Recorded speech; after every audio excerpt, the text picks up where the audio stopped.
আমি আজকেই গাড়িতে আসার পথেই দেখছিলাম যে অনেক চিত্রনায়িকা, নায়ক, অভিনেতা, অভিনেত্রীদের নামে আসলে এই ধরনের কেস করা হয়েছে।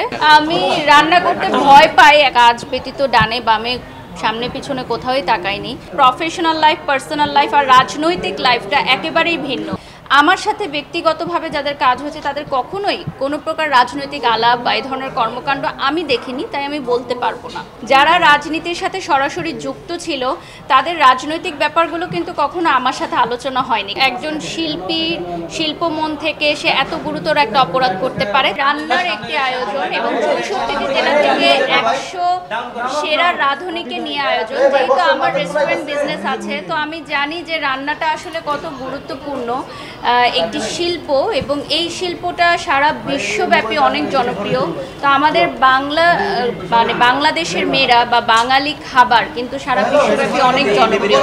আমি যখনই দেশের বাইরে ট্রাভেল করতে যাই, সবসময় ফরেনারদের কাছে হোক বা প্রবাসীদের কাছে হোক একটা কথাই শুনি যে বাংলা খাবার অনেক মিস করি বা বাংলা রান্না খেতে চাই। বা সারা বিশ্বব্যাপী কিন্তু বাংলা খাবারের অনেক হোটেল আছে, যেখানে আপনি যান পৃথিবীর বাংলা খাবারের হোটেল আপনি পাবেনই।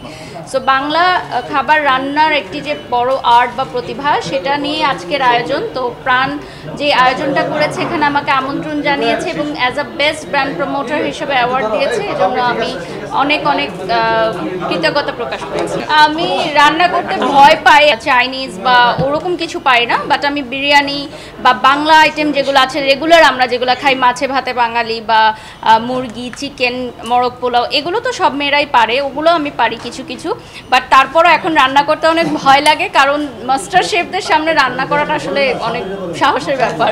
বিয়ের পর জানতে পারলাম যে ওর চিংড়ি মাছে অ্যালার্জি আছে, তারপরও আমি যখন রান্না করি সে টেস্ট করে, তারপর সে আবার মেডিসিন নেয়। কিন্তু এই রান্নাটা আমার হাতে খুব মজা হয়। তো ওর চিংড়ি মাছে অ্যালার্জি থাকার পরও এই রান্নাটা খায়। তো সে স্পাইসি ফুড অনেক পছন্দ করে, লাইক আমি ওর পছন্দ করি।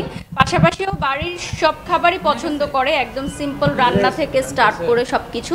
আর ও তেহারি, মোরগ পোলাও, মানে পোলাও আইটেমটাও পছন্দ করে অনেক। আসলে অনেকটা সময় তো কাজ করেছি, কাজের পিছনে দেখা যাচ্ছে যে একদম টিনেজ বয়স থেকে এখন পর্যন্ত কাজ আর কাজ, কাজ ব্যতীত ডানে বামে সামনে পিছনে কোথাওই তাকাইনি। তো এখন একটু বেছে বেছে কাজ করছি, পরিবারকে সময় দিচ্ছি। আমার মেয়ে বড় হচ্ছে, ওর স্কুল শুরু হচ্ছে, ওকে সময় দিতে হবে। এখন ওকে গড়ার জন্য আমাকে সময় দিতে হবে। আমি চাই ও লেখাপড়ার পাশাপাশি সাংস্কৃতিক অঙ্গনেও ভালো করুক। শুধুমাত্র এটা না, একটা বাচ্চাদের যেরকম মার্শাল আর্ট, আরবি পড়া, সাঁতার শেখা, আমার ইচ্ছা আছে ওকে একটা পরিপূর্ণ মানুষ হিসেবে গড়ে তোলা। এখন তো প্যারেন্টসরা অনেক বেশি কেয়ারফুল এবং বাচ্চাদের ব্যাপারে অনেক টেক কেয়ার করে, যেটা হয়তো 10 বছর, 20 বছর বা 30 বছর আগেও এতটা ছিল না। তো এখন আমি চাই যে অ্যাজ আ মানে মাদার আমি যতটুকু ওকে দেয়া সম্ভব ওকে তৈরি করে। আমি আজকেই গাড়িতে আসার পথেই দেখছিলাম যে অনেক চিত্রনায়িকা, নায়ক, অভিনেতা, অভিনেত্রীদের নামে আসলে এই ধরনের কেস করা হয়েছে। তো যাদের সাথে আমার অনেক দিন কাজ হয়েছে, আসলে দেখা যায় কি প্রফেশনাল লাইফ, পার্সোনাল লাইফ আর রাজনৈতিক লাইফটা একেবারেই ভিন্ন।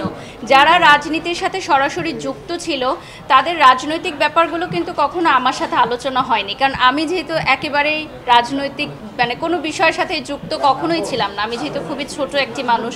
তো যারা আসলে রাজনৈতিক অঙ্গনে কাজ করেছে বা বিভিন্ন দল করেছে তাদের মধ্যে হয়তো রাজনৈতিক আলোচনা হয়েছে। আমার সাথে ব্যক্তিগতভাবে যাদের কাজ হয়েছে তাদের কখনোই কোনো প্রকার রাজনৈতিক আলাপ বা এই ধরনের কর্মকাণ্ড আমি দেখিনি, তাই আমি বলতে পারবো না। ডেফিনেটলি, কারণ আমি বিশ্বাস করি যে শিল্পীদের মন অনেক নরম থাকে। তারা শিল্পের বাহিরে যদি কোনো রাজনৈতিক কর্মকাণ্ড করে থাকে সেটা দলভিত্তিক কেউ করতেই পারে, কিন্তু আমি কখনোই বিশ্বাস করি না যে একজন শিল্পীর শিল্পমন থেকে সে এত গুরুতর একটা অপরাধ করতে পারে। তারপর আমি বাকিটা জানি না, এটা তদন্তের উপর ছেড়ে দিচ্ছি। তবে যেহেতু তারা আমাদের সহশিল্পী, অবশ্যই দুঃখ প্রকাশ করতে না, এ ব্যাপারে কথা হয়নি। যেহেতু আজকে আমি নিউজটা পেয়েছি, সো আমি হয়তো আজকে রাতে কথা বলবো।